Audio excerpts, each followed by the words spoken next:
نحمده ونصلي على رسوله الكريم إلى يوم الدين. أما بعد، أيها السادة، لا يحرر المسجد الأقصى ولا يستعيد الأراضي الإسلامية المباركة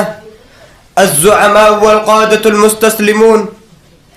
ولا علماء السوء المتبلون المصدقون بملء أفواههم وأقلامهم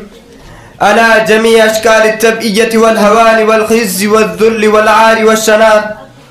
وإنما يستعيد المسجد الأقصى مصر رسولنا المصطفى وقبلتنا الأولى وثالثة المساجد الثلاثة التي لا تشد الرحال إلا إليها. لا يستعيد وما حوله من الأراضي والمناطق المباركة فيها من قبل الله عز وجل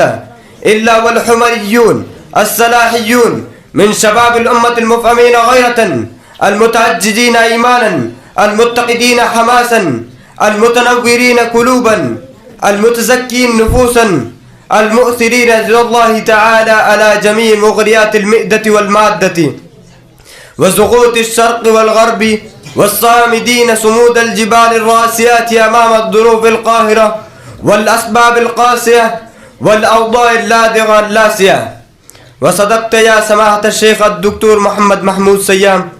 لدى زيارتك لجامعة ديوبند الإسلامية الكبرى مؤخرا، إذا قلت أمام شباب الإسلام المؤمنين ها هنا ما معناه: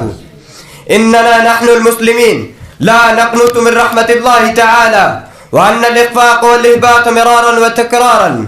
لا يفت في عضدنا ولا يترك أثرا ما سلبيا في إرادتنا، فنحن قوم إن غاب لنا نجم طلعت لنا شموس ساطية، وإن تجرأ الإخفاق وإن يطلع بقرنه أمامنا مرة أو مرتين أو 3 مرات، فقد تطوعت الانتصارات آلاف المرات التي لا تحصى لأن تعدي ضربية الحب والتقدير والاحترام في بلات عقيدتنا وقصر إيماننا وصرح يقيننا وحسن ديننا وقلعة أتمتنا. أكتفي بهذه الكلمات.